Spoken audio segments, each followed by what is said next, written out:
Boulder's top stories this week. Our town hosts the USA Ultimate Frisbee Championships. Boulder is named the #3 best bike city in America. And Scott Carpenter Pool opens for summer with a splash.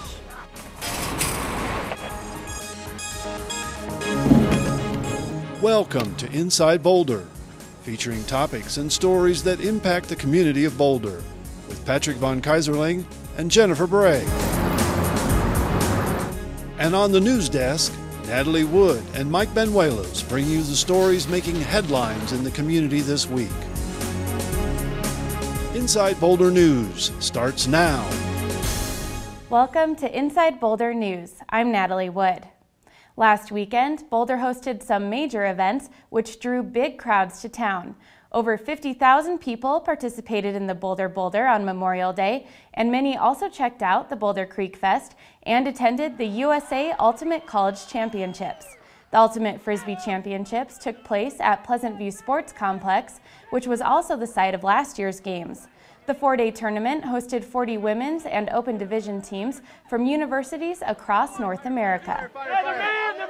Ultimate Frisbee in general, it's been around for 40 years or more. And I played it back in the 90s when I was in school at Stanford, and it's grown ever since. There's a huge high school program now. That's really helped bring a lot of talent into the college level. Every game's been a burner, but it makes it a lot of fun to play, even though it takes some years off my life. No. This is the 2012 Collegiate National Championships for USA Ultimate, so the USA Ultimate College Championships. We have 40 teams here, 20 open and 20 women's from colleges across the country and Canada, whittled down from over 700 schools. So this is their final culminating event. They've been practicing all spring. Season goes January till now. Stay underneath these guys. If we're going to win this game, we have to be aggressive. They can't just patty cake it up the field anymore.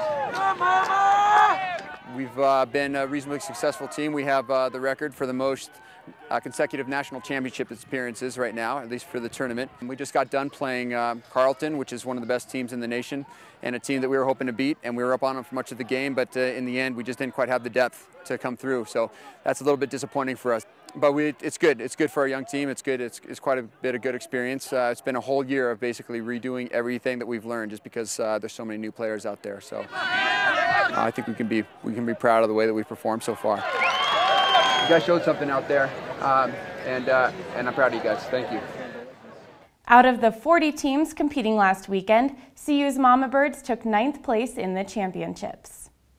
Memorial Day weekend was big for runners and Frisbee enthusiasts in Boulder, but now cyclists are taking center stage as Boulder is named the #3 best bike city in America.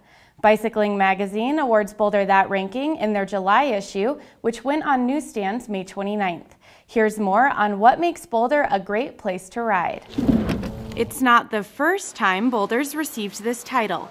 Bicycling named our town the 3rd best bike city in America, the same ranking they gave us in 2010. We haven't just rested on our laurels. From between 2010 and today, we've had some really big successes for bicycling. From the launch of Boulder B-Cycle to the creation of Valmont Bike Park, bicycling took notice of Boulder's many successes in making our town a bike-friendly city. There were a number of things that we were interested in with Boulder. The capital improvements bond that provided funding for projects such as the baseline path. The city's improving a lot of the connectors, which will help the bike paths get places where people actually want to go, which is great.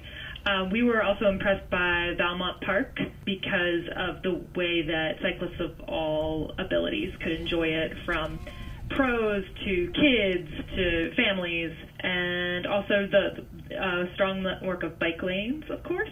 Boulder has the 2nd highest percentage of bike commuters in the United States. It's behind only Davis, California.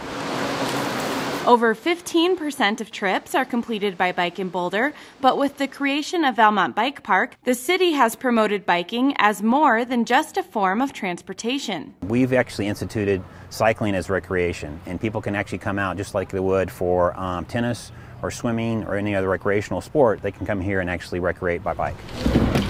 The 40-acre bike park, complete with a balanced bike track, dirt jumps, and a variety of trails, sees anywhere from 300 to 500 people a day in the summertime. And the fun place to ride lets people of all ages experience all that biking has to offer. You develop this early age of cycling knowledge and a joy of cycling.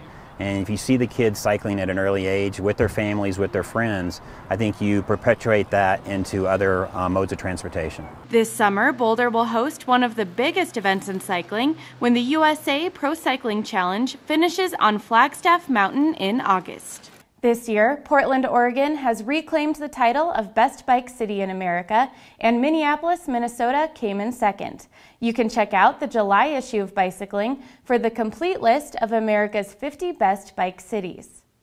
With a title like that, it's hard to pass up biking to work in Boulder, especially during WalkBike Month.